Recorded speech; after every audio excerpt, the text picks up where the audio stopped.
This is Amy Chan from CakeDecoratingSchool.com, and if you like cake decorating, you're in the right place. In this video, we'll be making a 3D Dutch iris cake. It's broken down into steps so you can skip ahead, rewind, and rewatch as desired. We're going to start mixing our colors. We're going to make 3 shades today, and we're going to start with a color that's both going to be used for our background and some details in our flowers. And this one's going to be kind of a nice yellow, but it's going to have a bit of a maybe, I don't know, mustardy, mossy vibe. We're using all American style buttercream. You can see I've got extra in here because I'm going to use it to coat my cake, so at least do a thin layer on there. And I'm going to use the following liquid gel colors: Buckeye Brown, Royal Blue, Violet, Neon Bright Pink, and finally some Lemon Yellow. And I've got some of my brown, lemon, and blue out here on the lid with a toothpick just because I'm going to go light with this color. So more yellow than anything else. Just several really nice big specks of that.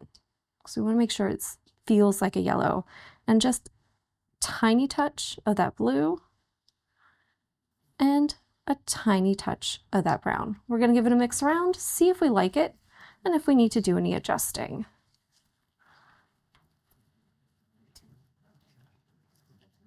So I want it to feel yellow and read yellow, but I want it to have a little bit of depth and interest, and I don't want it to be that straight kind of citrusy, sunshiny lemon yellow. I want it to have just a little bit of a different vibe to it, almost maybe like a slight greenish tinge with just that little bit of muted kind of mossy feel that you get from just a little touch of brown.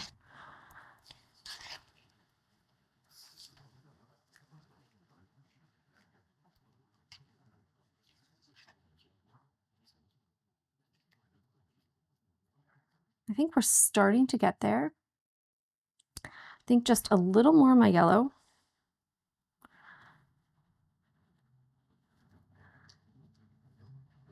And one more on the blue, and one more on the brown. It's starting to have a nice kind of like spring stuff is blooming. You can see the start of those tiny little buds on trees where it has just the slightest hint, just the slightest tinge of green and that little bit of earthiness from that brown. And that's going to be a nice shade, not only for the little details we're going to do in the center of our iris and the striping to help it stand out, but also a great background color for our cake. Next, we're going to make the green for our stems and leaves. So I'm going to start with a drop each.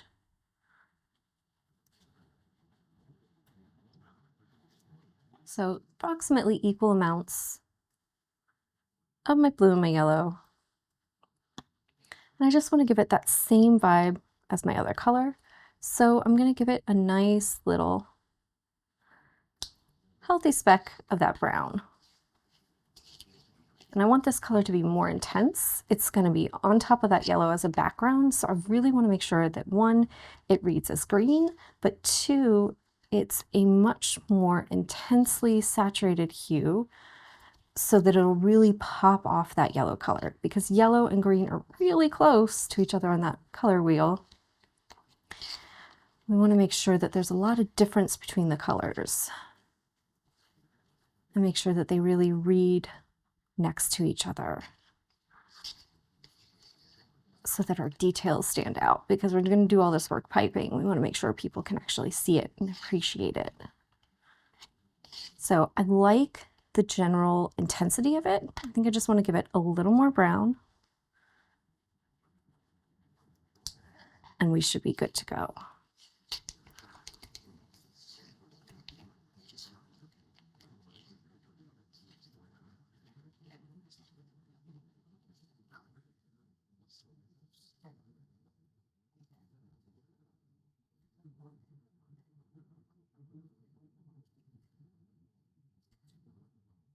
Beautiful. And finally, we're going to make some purple. In our original flower series video, We made a pretty intense kind of royal purple. This one, I want to do a softer, lighter shade because even Dutch irises come in multiple colors. So I got some purple in there. I'm going to use just a little bit of our neon bright pink and just a little bit of our royal blue, just to give it a bit of a different feel than what we get from just straight purple out of the bottle.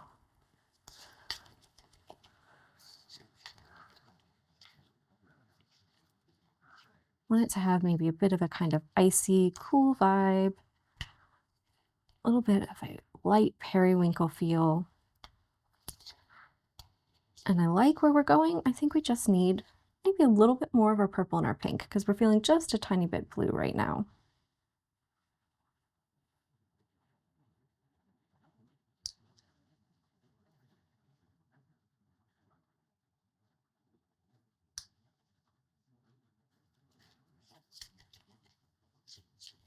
I want to keep it on the light side because I want it to kind of go with that beautiful kind of icy yellow that we made.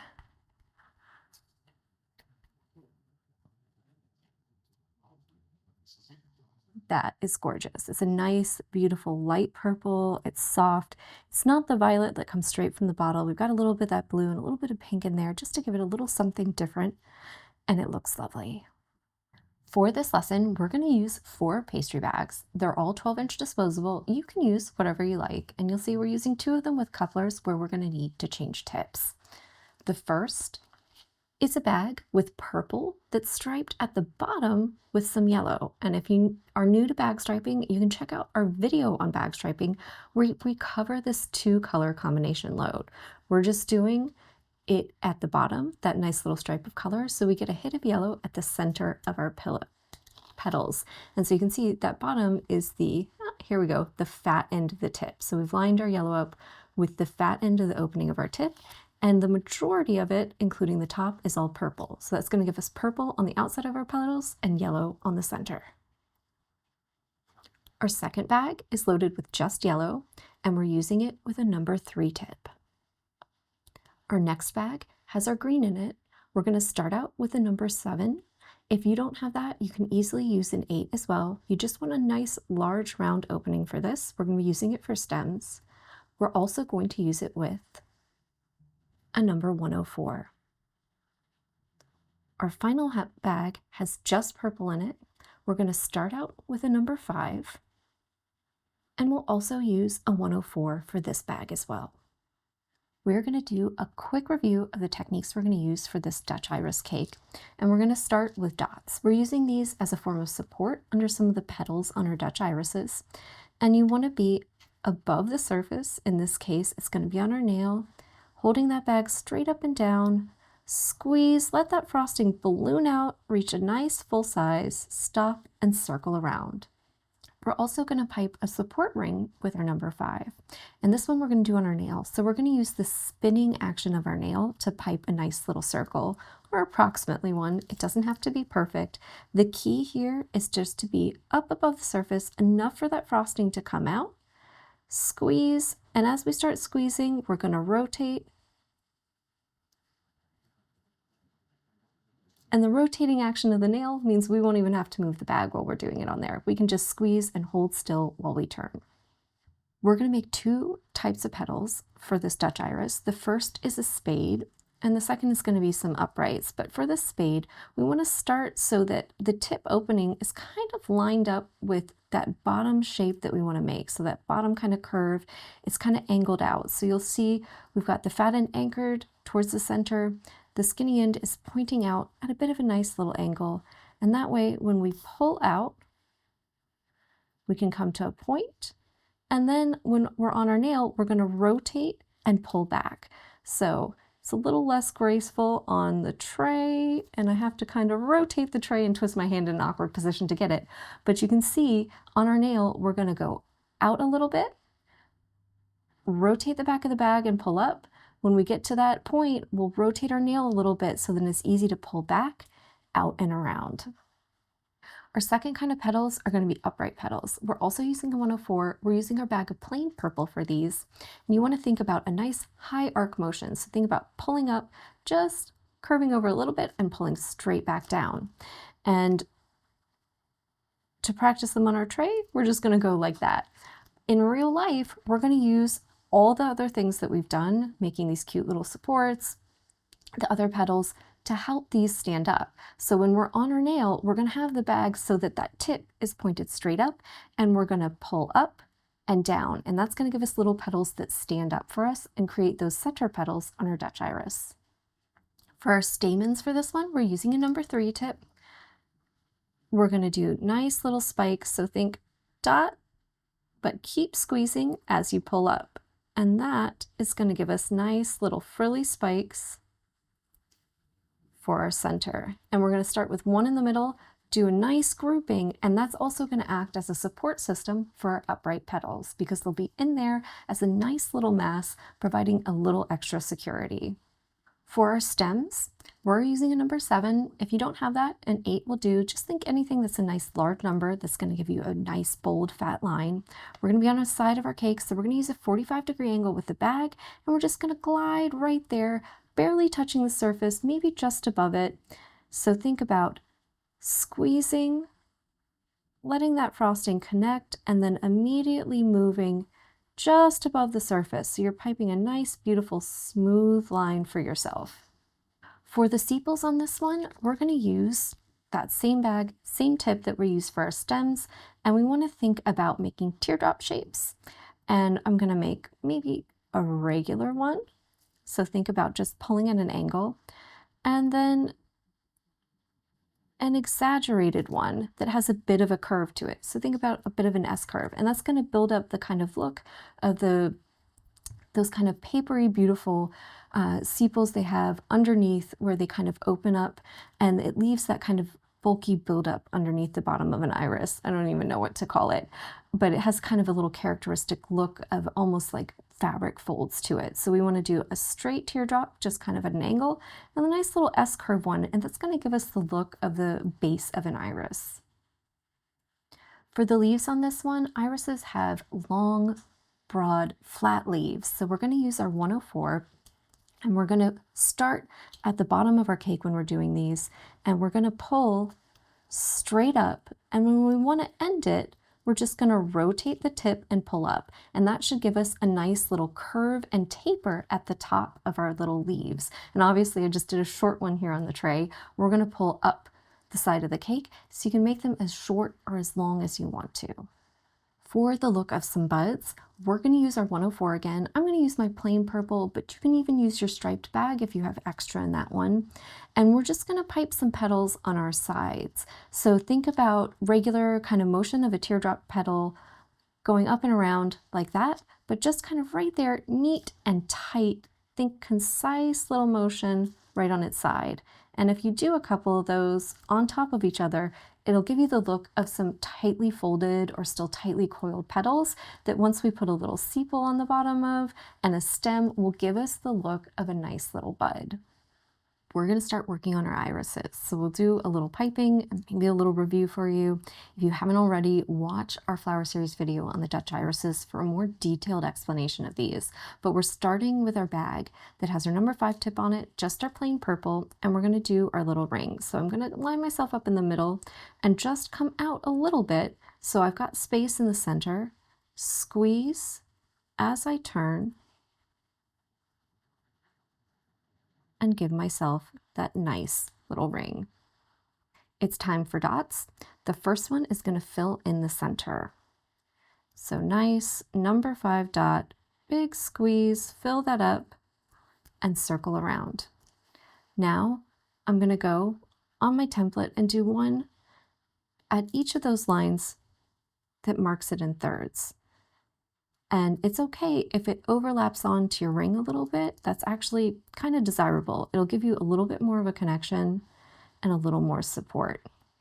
So we're just going to do a nice dot at the top and think about 2 legs.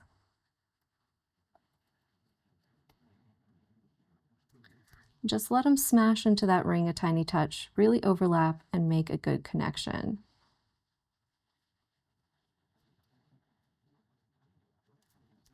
Beautiful.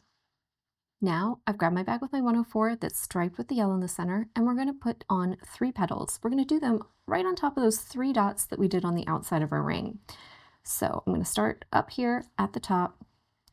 Think about drawing my nice spade shape, pull out to a point, back and around. And you can see it covers up and eclipses that little support dot that we did. So I'm just going to keep going and do the other 2. So just take your time, start kind of connecting back at that center dot, and that'll make sure that you really cover up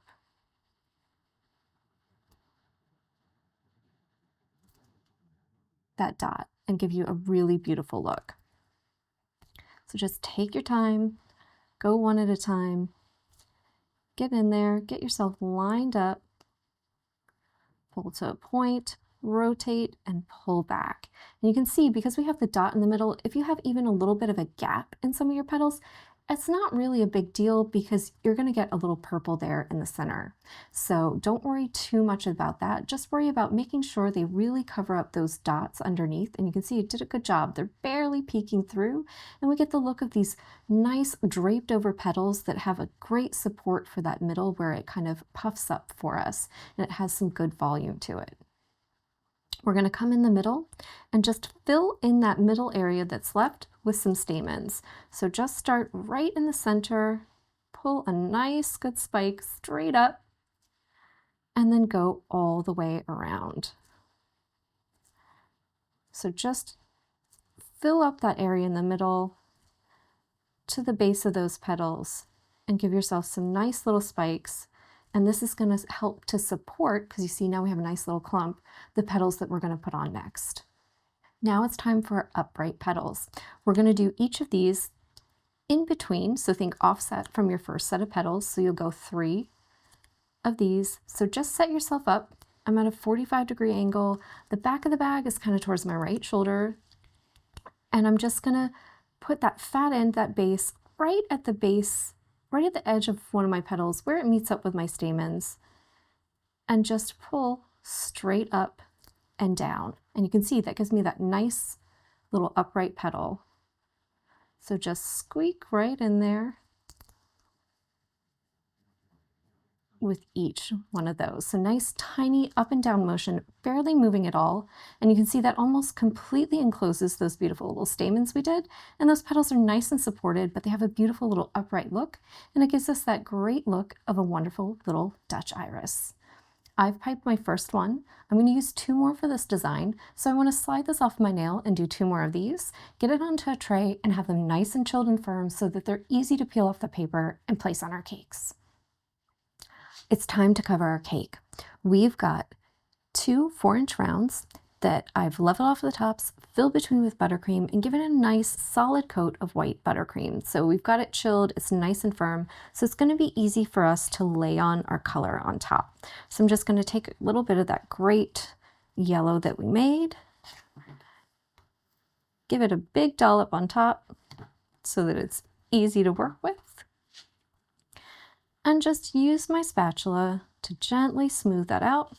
Sorry, it's walking around on me.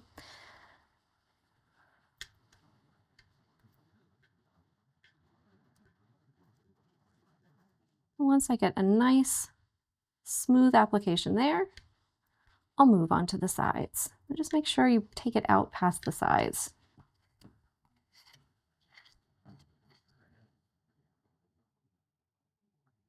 There we go. So once we've got a nice smooth layer on the top, we'll go for a nice smooth layer on the sides. Just load up your spatula, give it a nice quick pass. Anytime you need to, just add more color to your spatula and keep going. We want to get a nice thin layer of color on there. Just brighten up that outside, make it a little more cheerful. And since we're doing a little tiny cake, it doesn't really take much color to do this.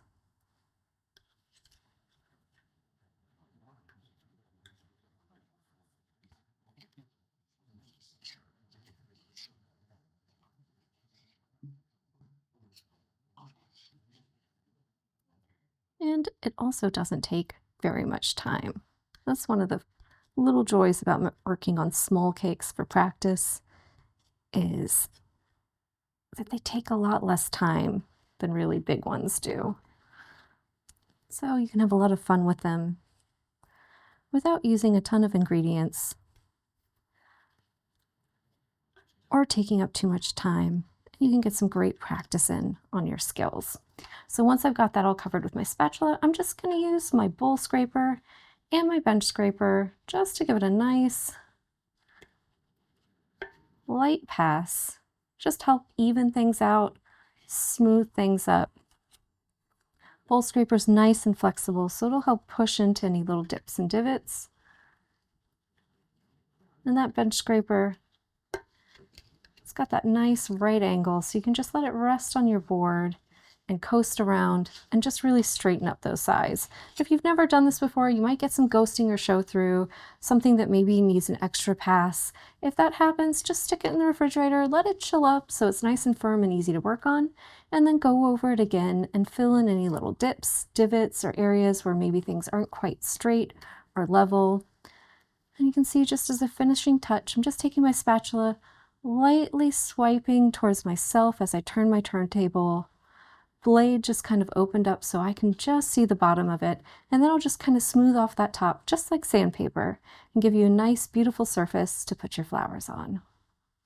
We're going to start working on our design by just marking a few little guidelines. We want these for our stems, so think about if you want just a single full blossom up top, or you want some other ones where maybe you want to do some little buds.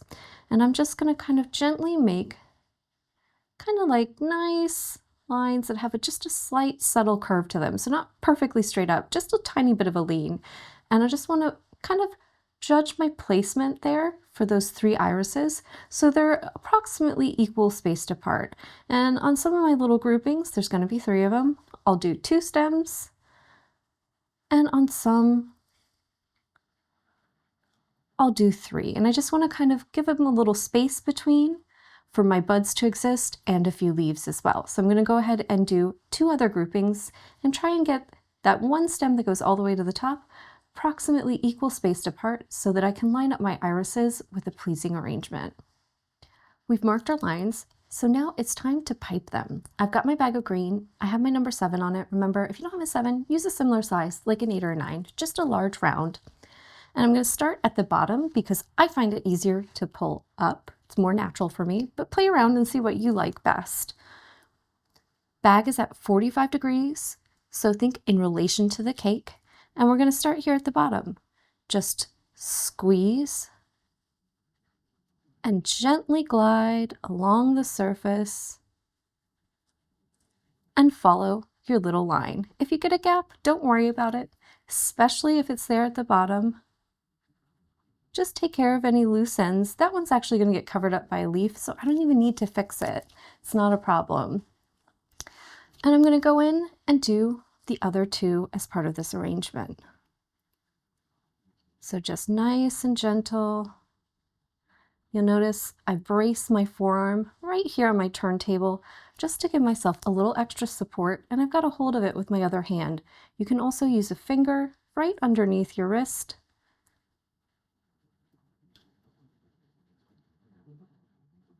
to help support yourself as you go. And that'll help give you nice, steady, smooth lines. We finished up our lines, did all 3 groupings, and now we're going to do the buds on each of them. So I'm going to leave the top stem blank where it meets the top of the cake. And I'm just going to do those nice little petals. Think 45 degrees with the bag right against the surface. Just give it 1 or 2, just kind of double them up almost on top of each other on each of those stems. And just hold that bag at whatever angle you need to and is comfortable. You see, I try to layer them on so one's a little taller and one's a little shorter, and it's okay if they knock into your stem. I'm going to go and do these for the rest of my groupings. We have our buds on, so we're going to go ahead and finish the bottom of these with some little sepals. So think about that nice little green part right underneath the blossom that opens up and that bud comes out of. So we want to go ahead and do our 2 little teardrops, one kind of straight and one with a little S curve, kind of almost layering on top of it. And we just want to kind of cover up where the bottom of our little bud meets our stem. So nice and fat, and layer over. And you can see that gives it just a little bulk and it makes it look like our iris is peeking out. I'm going to go ahead and do the same thing on my top stem in preparation for pasting my blossom and finish my other bud.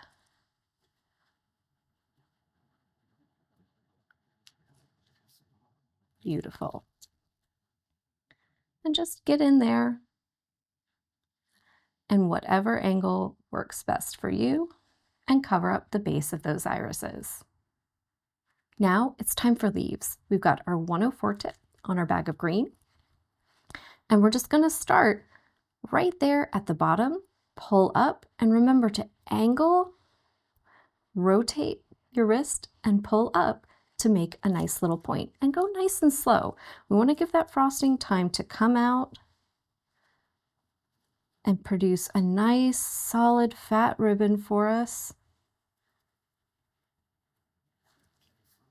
and a beautiful, you can see, flat broad leaf. I'm going to go ahead and do a few more, some of them short, some of them longer, on all of my groupings.